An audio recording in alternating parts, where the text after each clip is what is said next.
اعوذ باللہ من الشیطان الرجیم بسم اللہ الرحمن الرحیم انا انزلنا الیک الکتاب بالحق لتحکم بین الناس بما اراک اللہ آمنت باللہ صدق اللہ العظیم رب اشرح لی صدری ویسر لی امری واحلل عقدۃ من لسانی یفقہوا قولی۔ آج کا ہمارا درس قرآن سورہ النساء کی آیت نمبر 105 سے لے کر 112 تک ہے۔ ان آیات طیبات کا پس منظر یہ ہے کہ مدینہ طیبہ کے انصار کے قبیلہ بنی ظفر کے ایک آدمی تومہ بن عبیرک نے اپنے ہمسایہ حضرت قتادہ بن نعمان رضی اللہ عنہ کے مکان میں پیچھے سے نقب لگا کر کچھ زرے اور آٹے کی بوری چرا لی اور اسے ایک یہودی کے ہاں جا کے رکھ دیا۔ صبح ہوئی، حضرت قتادہ کو چوری کا پتہ چلا تو انہوں نے اپنے پڑوسی طامہ سے دریافت کیا۔ اس نے صاف انکار کر دیا، قسم اٹھائی کہ مجھے تو اس کے بارے میں کوئی علم نہیں ہے۔ اب آٹے کی بوری وہ چرا کے جب یہودی کے پاس رکھنے کے لیے گیا تھا تو آٹا گرتا جا رہا تھا۔ آٹے کے ان نشانات کا جب پیچھا کیا گیا تو وہ یہودی کے مکان تک پہنچ گئے۔ مال مسروقہ وہاں سے برآمد ہو گیا۔ اس یہودی نے کہا جی میں چور نہیں ہوں، یہ طامہ نے چیزیں میرے پاس رکھی ہوئی ہیں۔ کیوں یہودیوں نے اس بات کی تصدیق بھی کر دی۔ طامہ کے قبیلے والوں نے نبی پاک صلی اللہ علیہ وسلم کی بارگاہ میں حاضری دی اور حاضر ہو کر اپنی صفائی پیش کی، شہادتیں دیں کہ یہ یہودی چور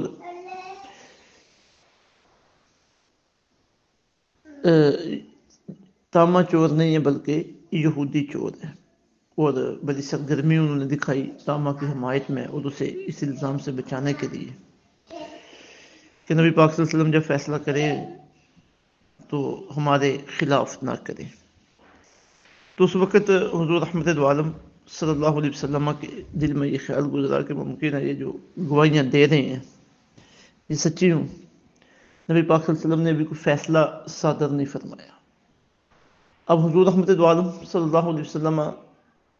معصوم ہے، معصوم کا مطلب ہوتا ہے کہ گناہ کر سکتے ہی نہیں۔ تو یہ کیسے ممکن تھا کہ رب العزت کی رحمت آپ کی دستگیری نہ فرماتی اور آپ اپنی عظمت کے خلاف کوئی فیصلہ کر دیتے۔ تو ابھی تو باتیں چل ہی رہی تھی تو قرآن شریف کی آیات طیبات نازل ہو گئی۔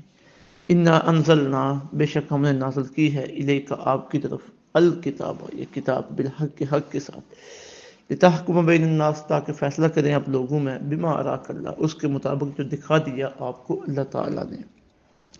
ولا تکن، اور نہ بنیے، للخائنین، بددیانت لوگوں کی طرف سے، خصیمہ، جھگڑنے والے، واستغفر اللہ، اور مغفرت طلب کیجیے اللہ سے، ان اللہ کان غفورا رحیما، بے شک اللہ تعالیٰ بخشنے والا اور رحم فرمانے والا ہے۔ ولا تجادل، اور مت جھگڑے، عن الذین، ان لوگوں کی طرف سے، یختانون انفسہم، جو خیانت کر رہے ہیں اپنے آپ سے،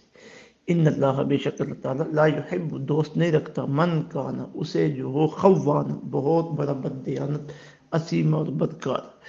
یستخفون من الناس، وہ چھپا سکتے ہیں اپنے ارادے لوگوں سے، ولا یستخفون من اللہ، لیکن نہیں چھپا سکتے اللہ سے،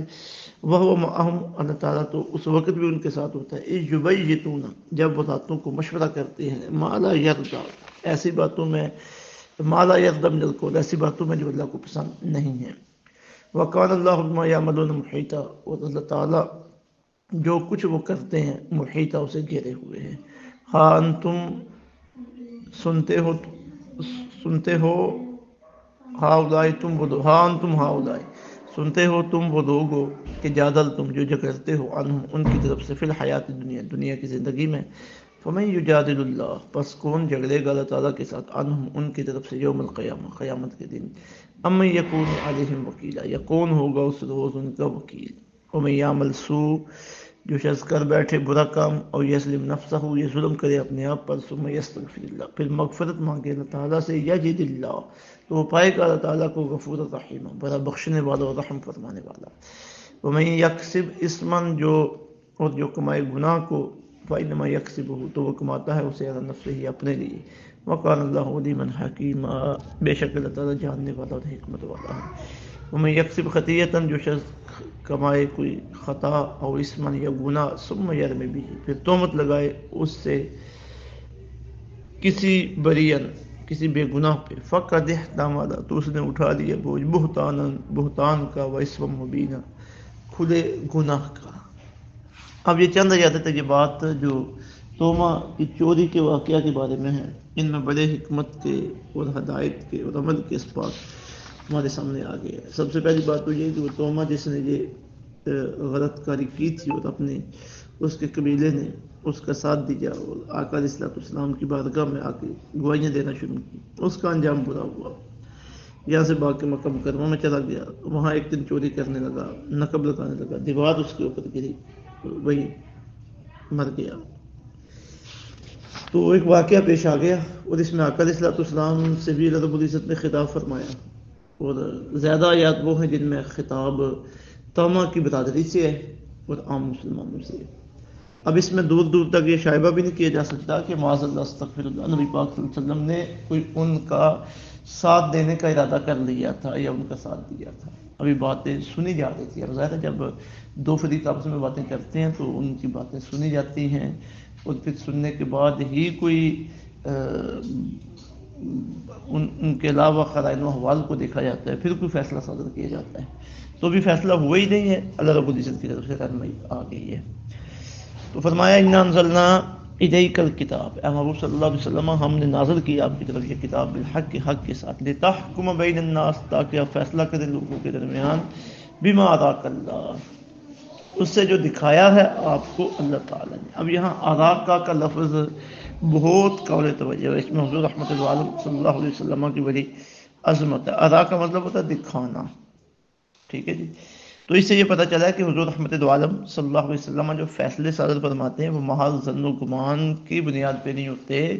احتمال کی بنیاد، ان میں ظن و گمان کا احتمال نہیں ہوتا، بلکہ وہ یقینی اور قطعی ہوتے ہیں۔ اور ایسے ہوتا ہے کہ وہ سادہ وقوع جو اس سے پہلے پیش آیا وہ آپ نے اپنی آنکھوں سے دیکھا ہے، اللہ رب العزت نے آپ کو آپ کی آنکھوں سے اس کا مشاہدہ کروا دیا ہے۔ تو اس لیے یہاں پہ لفظ آیا بما اراک اللہ، جو دکھایا آپ کو اللہ تعالیٰ نے۔ اللہ اکبر، یہ آپ کی عظمت بہت بڑی دلیل ہے، یہ لفظ اراک اللہ، جو دکھایا آپ کو اللہ تعالیٰ نے۔ ولا تکن للخائنین خصیما، نہ بنی یا بددیانت لوگوں کی طرف سے جھگڑنے والے، یعنی بددیانت لوگ وہ جنہوں نے تومہ کا ساتھ دیا اپنا برادری کا ہونے کی وجہ سے۔ اب انہیں یہ تنبیہ کی ہے کہ ان نے بددیانتی کی، اب عقل السلام کو ارشاد فرمایا گیا کہ آپ نے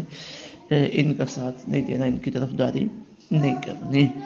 اب یہاں پہ مفسرین نے بڑی خوبصورت باتیں لکھی ہیں، اہل سنت و جماعت مفسرین نے، دوسرے مفسرین نے بھی، حضور ضیاء الامت پیر محمد کرم شاہ صاحب الازہری رحمۃ اللہ تعالی نے جو یہاں پہ لکھا ہے وہ بہت باکمال ہے۔ اب فرماتے ہیں کہ آقا علیہ السلام کو منع فرمایا جا رہا ہے کہ آپ خائنوں کی طرف داری نہ کیا کریں، کیونکہ آپ کی ذات سے عدل و انصاف کی ساری عظمتیں وابستہ ہیں۔ انصاف کرتے وقت یہ دیکھنا کہ مسلمان کون ہے اور یہودی کون ہے آپ کی شان سے بہت فروتر ہے، لیکن اس نہیں سے یعنی جو منع کیا گیا، کسی کو یہ غلط فہمی نہ ہو کہ معاذ اللہ حضور نے خائنوں کی طرف داری کی تھی اس لیے آپ کو منع کیا گیا، بلکہ مطلب یہ ہے کہ جیسے پہلے آپ نے طرف داری نہیں کی ویسے آئندہ بھی طرف داری نہ کرے۔ یہاں آپ نے مولانا اشرف علی تھانوی کی تفسیر کا اقتباس نقل کیا ہے، وہ لکھتے ہیں کہ پس آپ کی حالت اور نئی کے مجموعہ سے حاصل یہ ہوگا کہ جیسے اب تک طرفداری نہیں کی آئندہ بھی نہ کیجیے، اور یہ انتظامات بھی مکمل عصمت نبویہ کے ہیں، یعنی رب العزت نے آپ کو جو عصمت عطا فرمائی ہے، پاکیزگی عطا فرمائی ہے، گناہوں سے آپ پاک ہیں، تو یہ عظمت ہے، یہ اس کی حفاظت کے لیے یہ اقدامات ہیں۔ پھر آگے فرمایا واستغفر اللہ، مغفرت طلب کیجیے اللہ سے بخشش مانگیے۔ اب یہ جو استغفار کا فرمایا گیا کہ اللہ سے معافی مانگیے، یہ کس کے لیے ہے، کسے استغفار کا کہا جا رہا ہے؟ تو یہاں مفسرین نے جو وجوہات بیان کی ہیں استغفار کی، اب وہ سنیے۔ امام رازی نے جو لکھا ہے کہ تومہ کے مسلمان ہونے کی وجہ سے اس کی مدد کا جو ہلکا سا خیال آقا علیہ السلام کے خاطر مبارک میں گزرا تھا، جو خیال آیا تھا اس سے مغفرت طلب کرنے کا حکم مل رہا ہے، یا اس کی قوم بنی ظفر کی شہادت کی وجہ سے انہوں نے جو گواہی دی تھی کہ تاما جو ہے نا یہ چور نہیں ہے، تو یہودی چور ہے، جو تھوڑا سا اس وقت وہم سا ہوا تھا اس کے متعلق آگے استغفار کیجیے، یا یہ کہ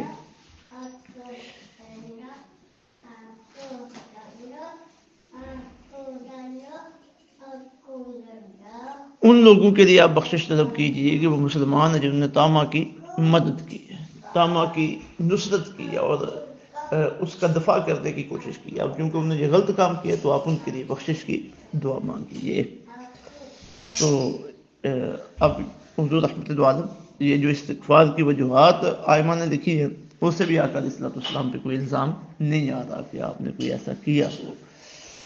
تو فرمایا گیا واستغفر اللہ، مغفرت طلب کیجیے اللہ سے، ان اللہ کان غفور الرحیم، بے شک اللہ تعالیٰ بخشنے والا اور رحم فرمانے والا ہے۔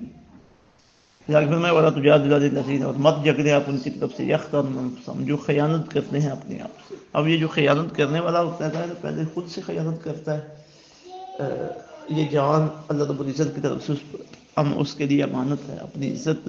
کا دفاع کرنا یہ اس کے اوپر لازم ہے، لیکن وہ خیانتیں کر کے اپنی عزت کو بھی پامال کر رہا ہے اور دوسری طرف اپنے آپ کو دوزخ کا مستحق بھی بنوا رہا ہے۔ تو پہلے وہ خود اپنے سے خیانت کر رہا ہے، پھر آگے وہ دوسروں سے خیانت کرتا ہے۔